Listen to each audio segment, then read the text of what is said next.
Hello everyone, this is Duke, and welcome back to another episode of Cobblemon. Oh my goodness, I am loving how quickly we are going through these videos.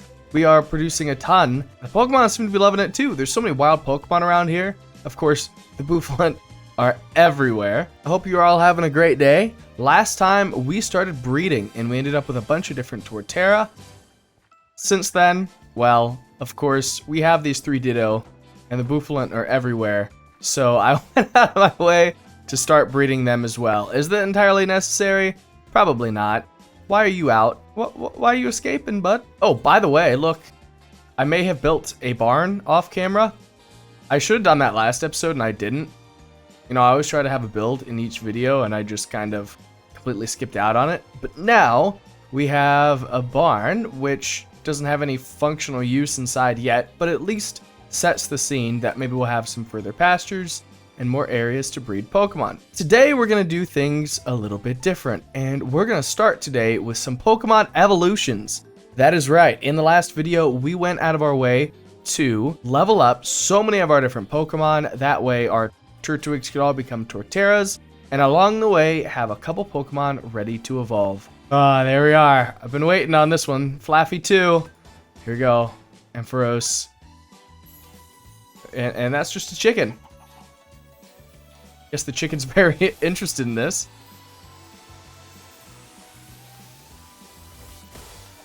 Oh yeah. Look at you. Oh man.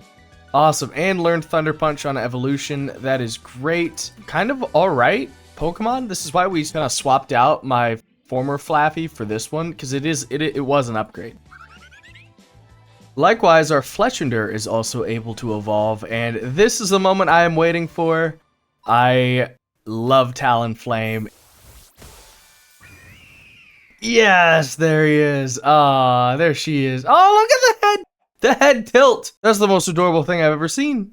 Now, if you noticed in that clip, we have a level 49 Haunter, and we still haven't evolved it into Gengar.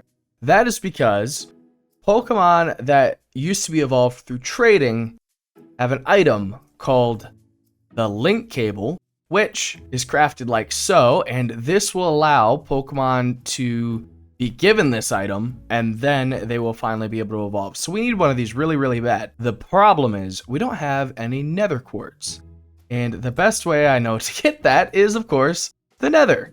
So that is where we're going to go. Today, we're going to step on through for the very first time and explore the Nether in today's video. Oh. Yeah, no one saw that, right? We're going in now, and I assume there's going to be a lot of Fire-type Pokemon, maybe some Rock-type as well, but either way, we need something new on our team, right?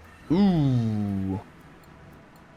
Wow, this looks different. I actually have not been to the Nether with this texture pack at all, so things look very strange. I don't know if Cobblemon adds any structures to this.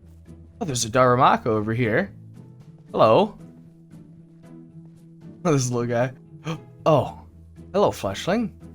Home sweet home. Nice to see you. Okay, let's explore. Let's try to get a Pokemon or two.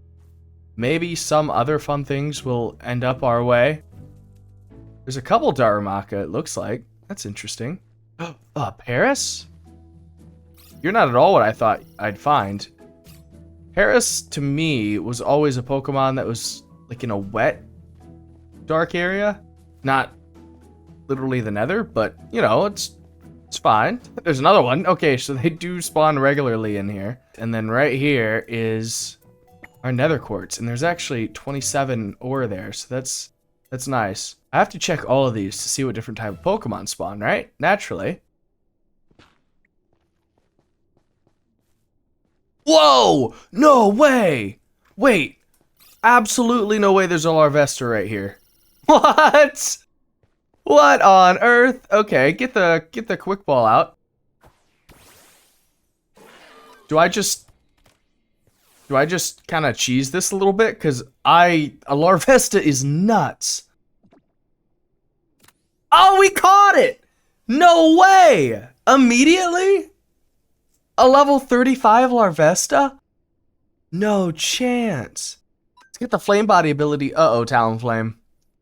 Uh-oh, you might get replaced here soon. No way. Oh, this is fine, actually. These are really good starts. 30 in HP, 28 in special attack, 27. I mean, you know, I honestly cannot complain too much. Oh, there's another one. Okay, maybe they're... Hold on.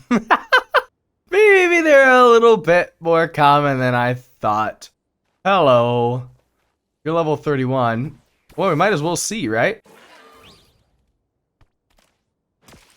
So we're gonna actually try here. I don't know if this will work the way I think it is, but if we just run, it won't despawn. Will this allow me to re-engage as if it's the first turn into a battle? Because if that's so, quick balls are kind of broken. Okay, they're kind of broken.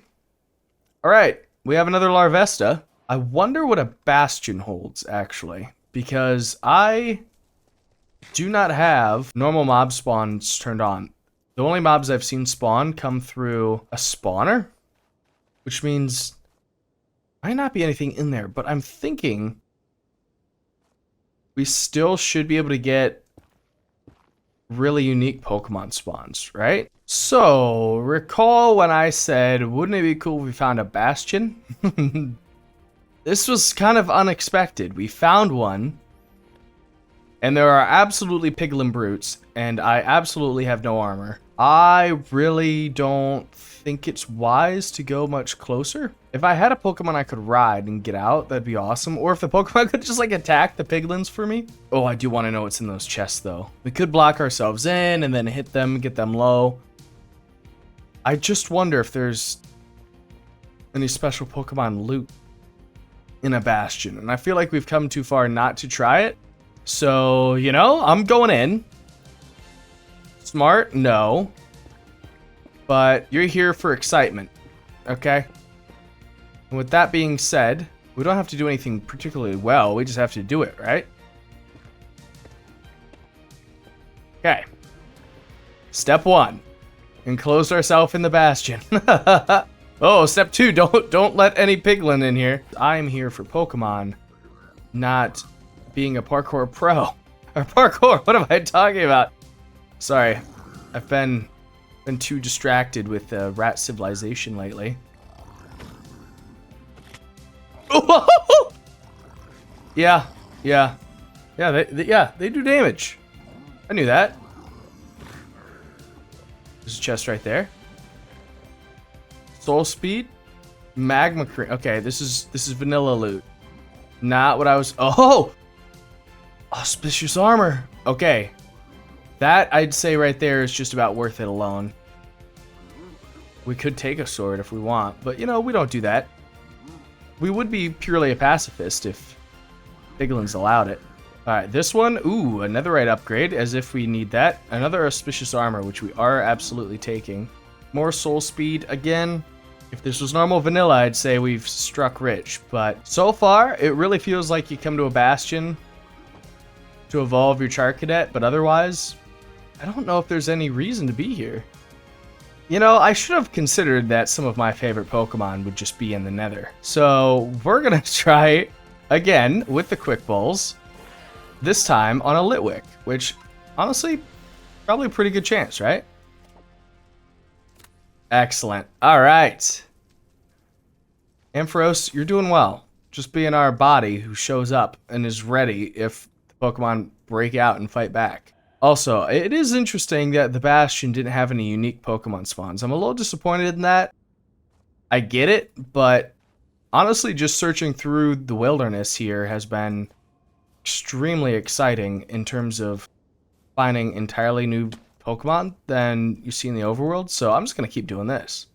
Well, somehow, I think I've just stumbled into a warped forest here because I just got the achievement for it, but I don't see one. Oh, hey, it's a fortress too. Wait, this could be really cool. Oh, I don't have any food, so I fell.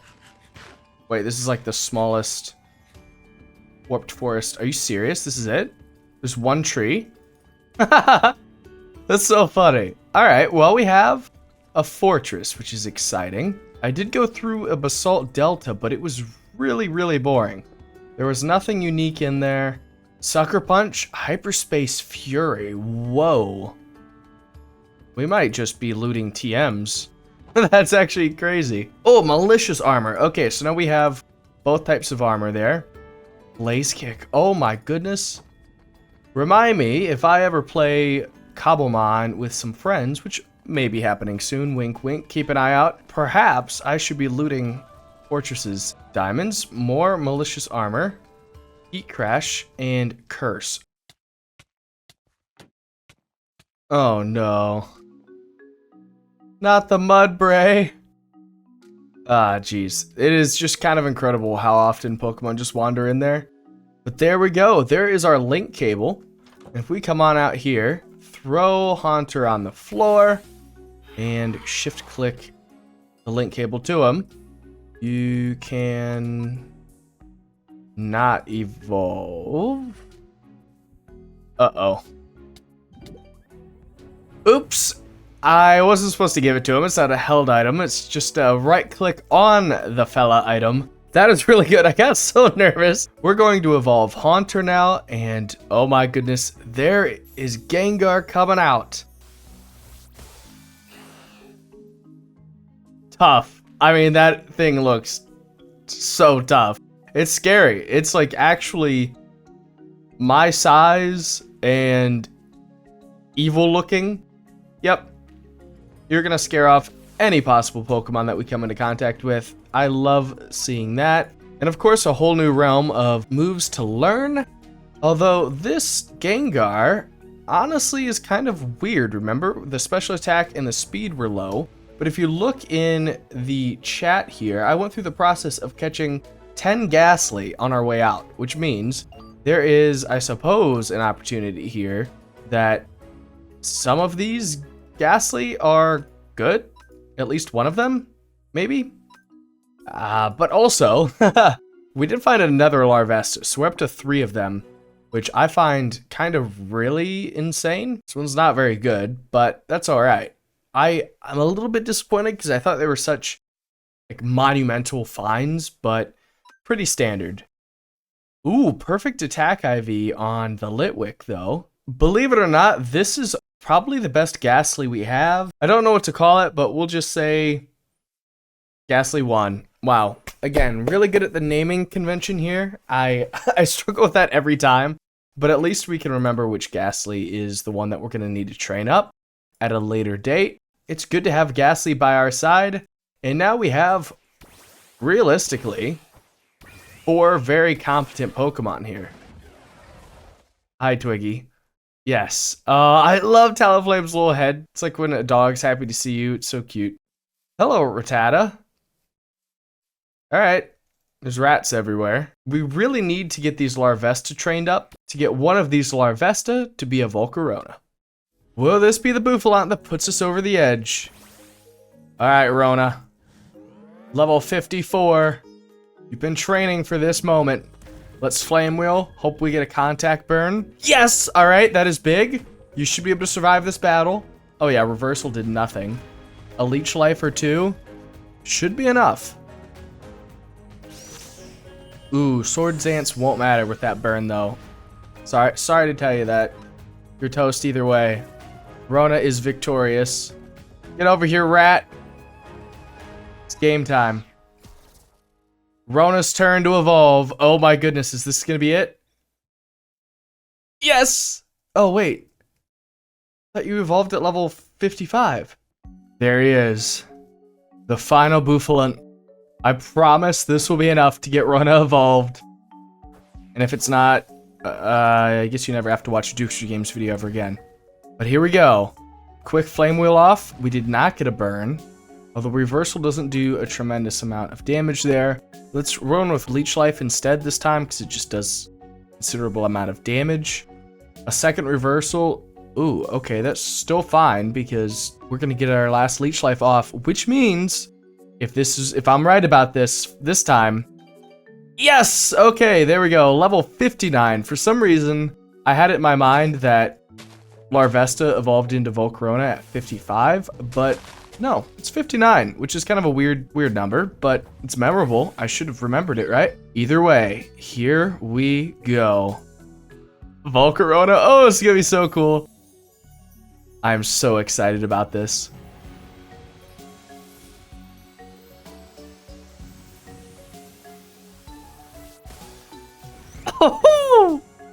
Oh, it's huge. It's immediately the toughest thing I have on my team. Not only is it the highest level because I had to train it so much, but now we have so many opportunities for how to set this up. And I'm just honestly thrilled. I love Volcarona. I love a strong special attacker like Volcarona. Well, I have Gengar, right? So we're used to that. Ampharos is also a special attacker, right? So yeah. We seem to have 3 pretty solid special attackers. And then I guess Talonflame's a bit split. Twiggy is physical. We'll need one more physical probably as well. Although, again, it's all here for fun. We like to hang out with our giant Pokemon behind us. This was a huge video for us in terms of getting new Pokemon because I've been waiting for you two for a while. We of course have Twiggy from last video. We have an Ampharos now and Talonflame. Look at this. Do we have 2 fire types? Yeah. Is the team composition entirely perfect? No. But am I thrilled? Yes. Look at you. Aw. Oh, it's just so cool. You'll probably notice they're all over level 50 now, which is exciting because that hypothetically means we'll run into other Pokemon that we're not used to seeing in the world. Perhaps in a future episode, we should go through the process of catching a ton because as far as I can tell, Pokemon on average spawn at higher levels, the higher Pokemon levels that you have. After the fact that they're all 50 now, we should start seeing some spawns of like real high levels. And I'm looking forward to that. So why don't we, next episode, go out of our way and see how many Pokemon we can possibly catch? I have just an idea for it, and I think you will all be so excited for that as well. Hey, and keep in mind, I do plan to play Cobblemon with other friends again, so keep an eye out for that, because it's coming soon. Thank you all so very much for watching. This has been Duke, and I'll see you in the next video. Bye-bye!